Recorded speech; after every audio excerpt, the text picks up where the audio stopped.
The family of an African-American woman in Seattle who was shot by two white police officers demanding answers and accountability in the death of their loved one. Police say 30-year-old Charlene Lyles called police to report an attempted burglary at her apartment on Sunday morning. But when the officers arrived, they were met by Lyles, who was holding a knife. The officers ended up firing several shots at Lyles, killing her with her children nearby. The Seattle Police Department released a police audio dash cam of the incident.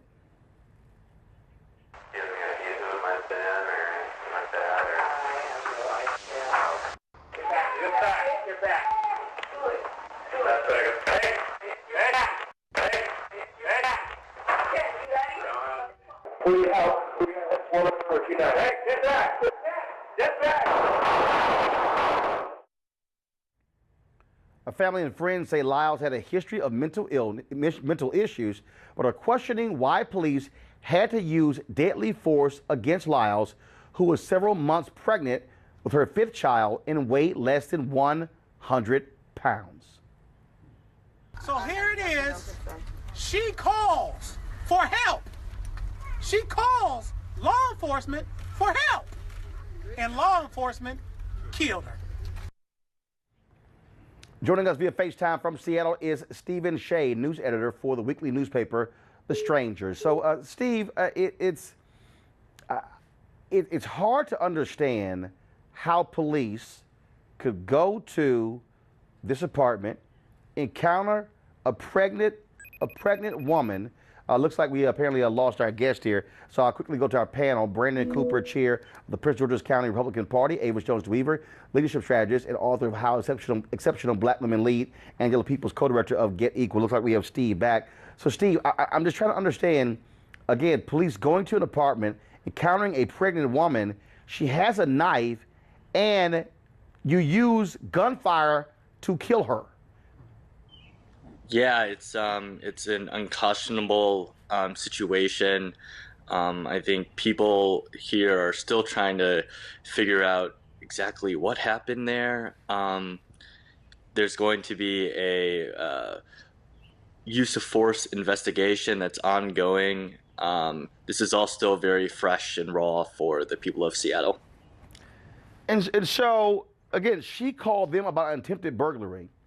They released the audio, but not the video.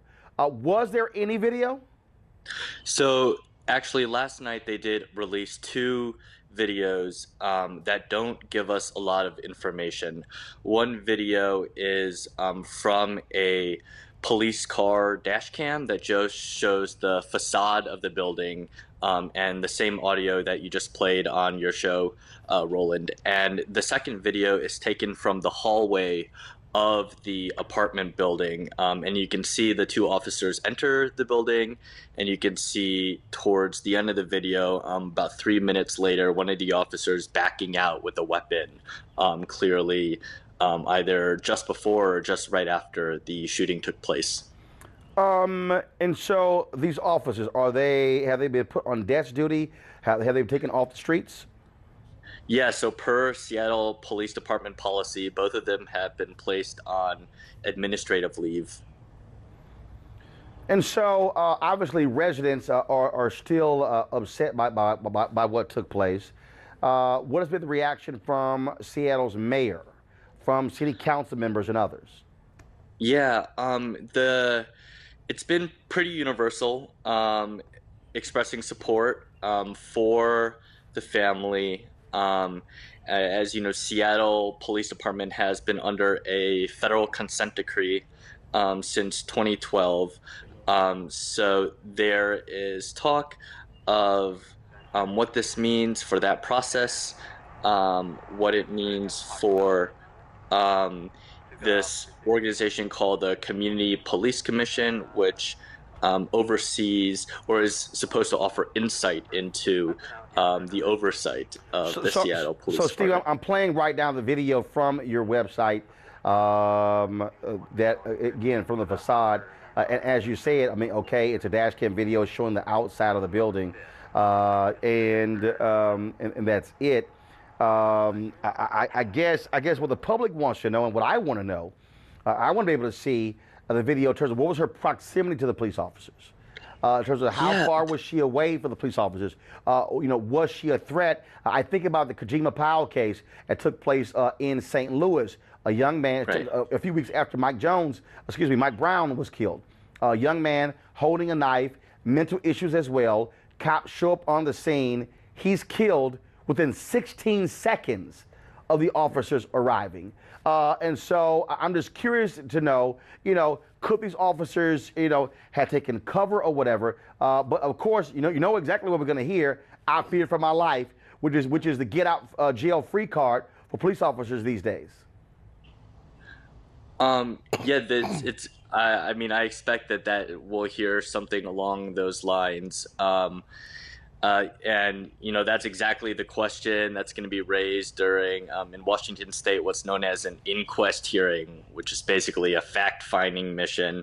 That's a step before the King County prosecutor decides whether or not to press charges against the officers.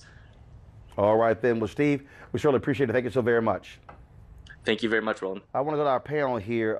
Again, this is the thing that is so bothersome, where police, if you go to a scene and this woman calls you and she has a knife, you go to deadly force. Yeah. I mean, it's like that's your first option.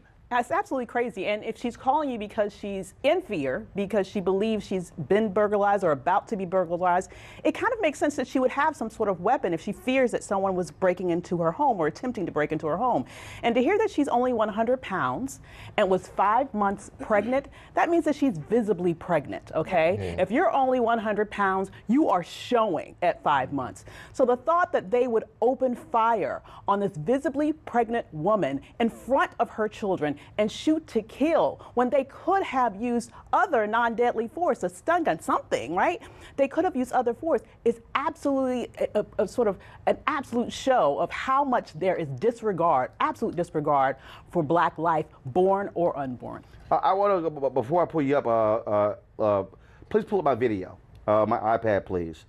This is the video from the shooting of, I'll get everything straight.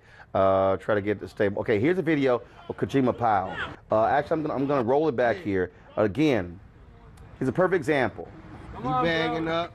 First of all, kill the audio because I think there's some cursing there. But you see this, cop pulls up. You see Powell. He's yelling, "Kill me, MF, kill me." Okay, he goes up on this embankment here. Now you see that. I'm showing this for a reason. You see the distance, if you will, with the cops there. 16 seconds. He makes a move where he goes, "What?" And literally, they fire 7 to 9 shots. I mean, I think that this case, Tanisha Anderson is another case where I'm reminded of this story. I think that there is a conversation that we need to have, especially as a Black community, about what we call the police for, right? When we are talking about, the police in Seattle knew that she had a history of mental illness. They knew that she had children. They knew that the children were likely in the home. And so, and with all of that information in that context, it sounds like the Seattle also is under a consent decree. So clearly these are the steps in the process that are supposed to happen to keep police accountable. But time and time again, the results are when we call the police, our family, our friends, our loved ones, ourselves, we end up dead. So the question I think we need to start asking ourselves is, what are we calling the police for? And what are the alternatives that we can create as a community to avoid these very, very devastating situations? We read the Twitter feed yesterday of a woman, a former civil rights attorney in Seattle, who said that particular police station vigorously fought that consent decree. Yep. They have a history of police violence against citizens.